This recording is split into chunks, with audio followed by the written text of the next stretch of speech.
Hi, my name is Dave Leestma, and I used to be an astronaut and flew on 3 different space shuttle missions for NASA back 30, 40 years ago. And Tabitha wanted to interview me and ask me some questions, so here we go. What drew you toward a career in science and made you decide to become an astronaut? Boy, I was drawn towards science because I've always been interested in how things work and how things operate. And I never, back when I was growing up and in school, there were very few astronauts, if any. And I never thought I could be an astronaut, but I certainly enjoyed learning about science and engineering and things like that. And so my dream was always to fly airplanes and to be an engineer or a scientist. What training was involved in preparing for space? We get trained in a lot of different things. First, you have to learn your space vehicle, and you have to learn all the different parts of it that make it work. Everything from the software that drives the avionics to how it flies, what are the different systems that you have to operate when you're on orbit. And then you have to learn how to use all those systems to make it fly and do the things that you want it to do. So that's the second step in the training, is to learn how to make the space shuttle. And I'm going to talk about the space shuttle because that's what I flew and that's what I was familiar with. How to make the space shuttle do what you wanted it to do and to operate in the way such that whatever the mission you were on would be done as well as possible. You've been to space 3 times, right? Yes, I've been to space 3 times. What did those missions involve? How were they different? They were quite different. The first one was a mission to do several things. One, we deployed a satellite, which meant that we carried a satellite up in the payload bay or the cargo bay of the space shuttle, and then we let it loose, and it's still up there flying around the Earth. We also carried in that payload bay several instruments that would look down at the Earth and take measurements of the Earth and measure it and map it very, very accurately. So that was another part of the mission. And then the third part of the mission was to do a spacewalk and to go outside the space shuttle and show that we could actually refuel a satellite in orbit. And it was kind of a special spacewalk that we did because I was going to go out and take Kathy Sullivan with me. And Kathy Sullivan was the very first American woman to do a spacewalk.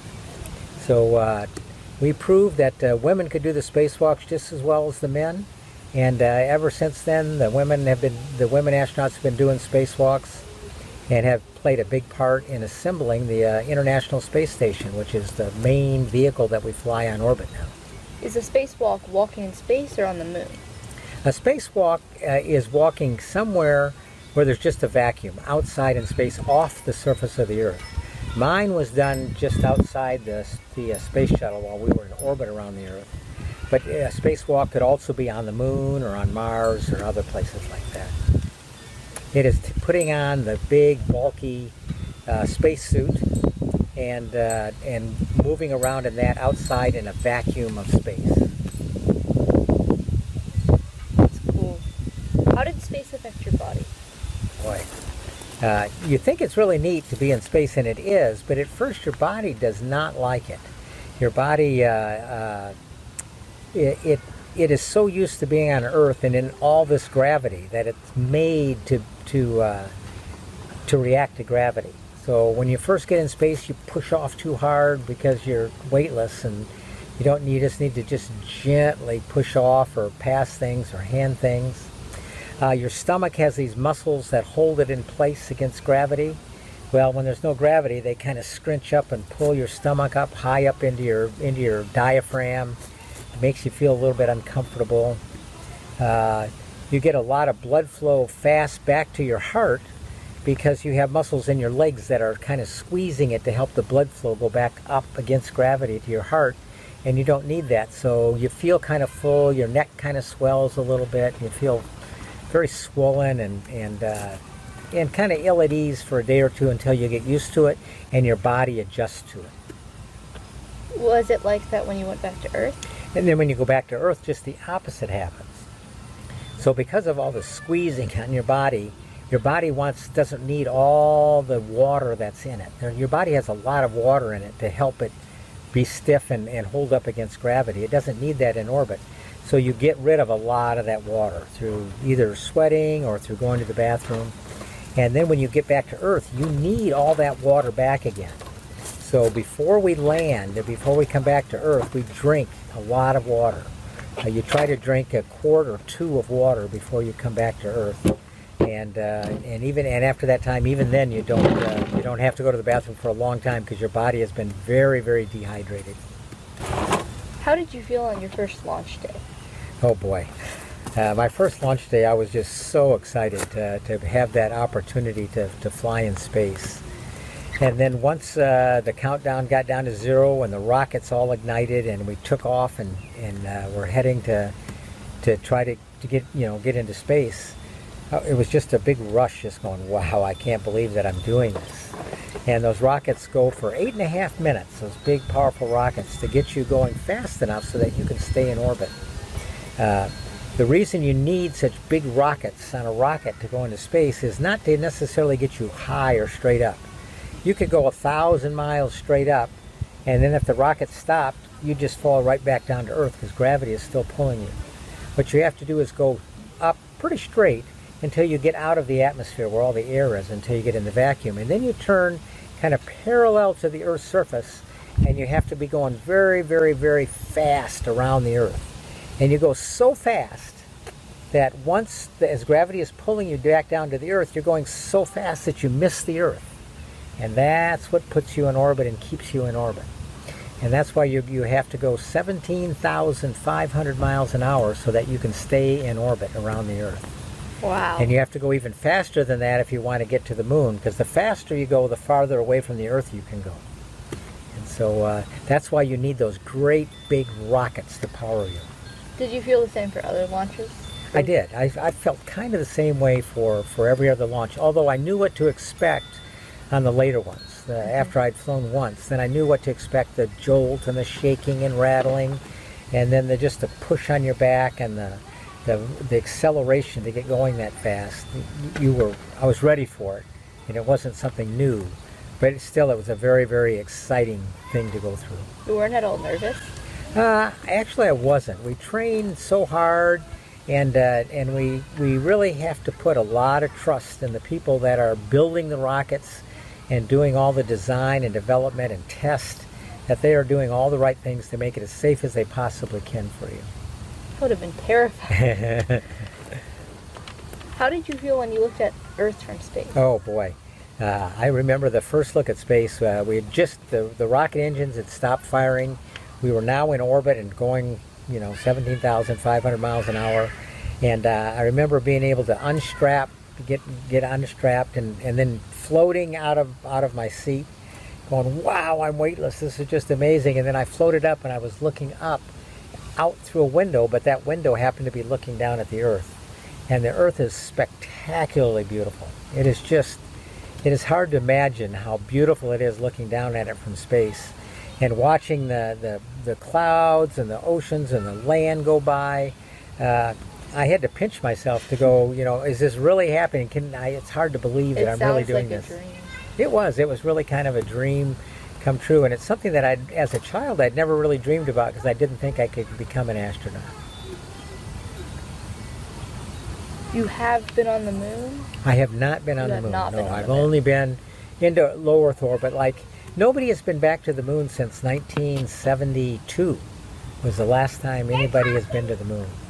Since that time, we've just been in orbit around the Earth, learning more how to operate and live and work for extended periods of time in space, and pretty soon we'll be going back to the moon. I think it's planned for in a couple, 2.5 years.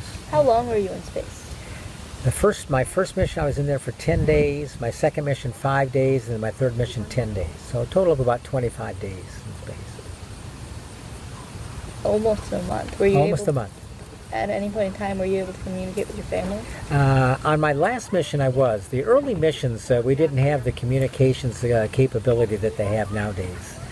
The people on the space station, they can talk to their families anytime they want, basically.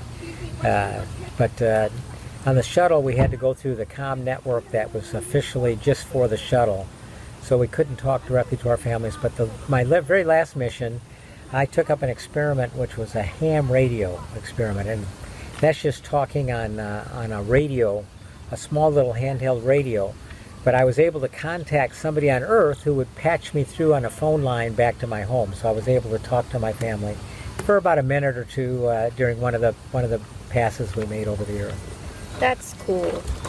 Was it hard to live that closely in space with your crew and teammates? No, you'll get used to it. You train for a year or longer for that mission with that crew, and so you get to know them very well. They're like a second family for you.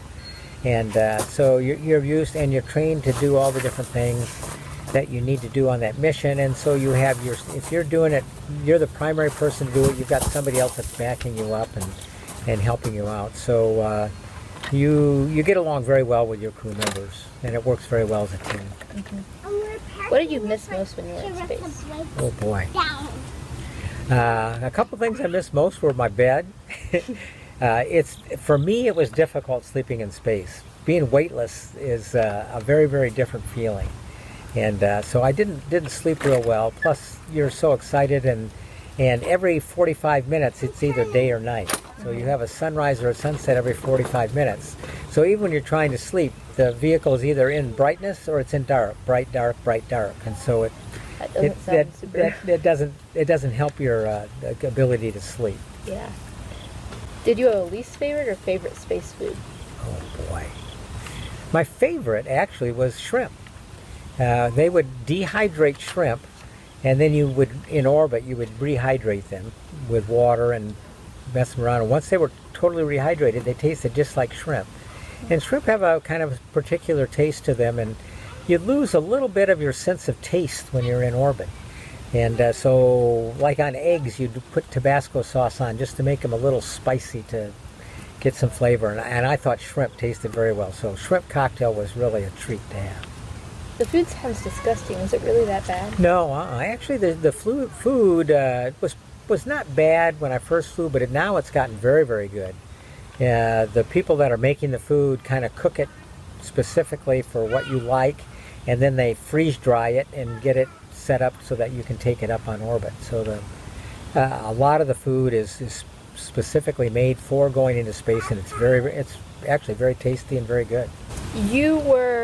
When you weren't an astronaut, you were a director of flight crew operations. Yes. What was that like? Flight crew operations is the directorate that is in charge of all the astronauts, the astronaut training, and then all the airplane ops that support that. So one of the things that we do as astronauts is we fly airplanes fairly often, because that keeps your skills up, and flying an airplane is one of the only capabilities that you have on Earth where your real-time decisions have real-time consequences, just like they do in space.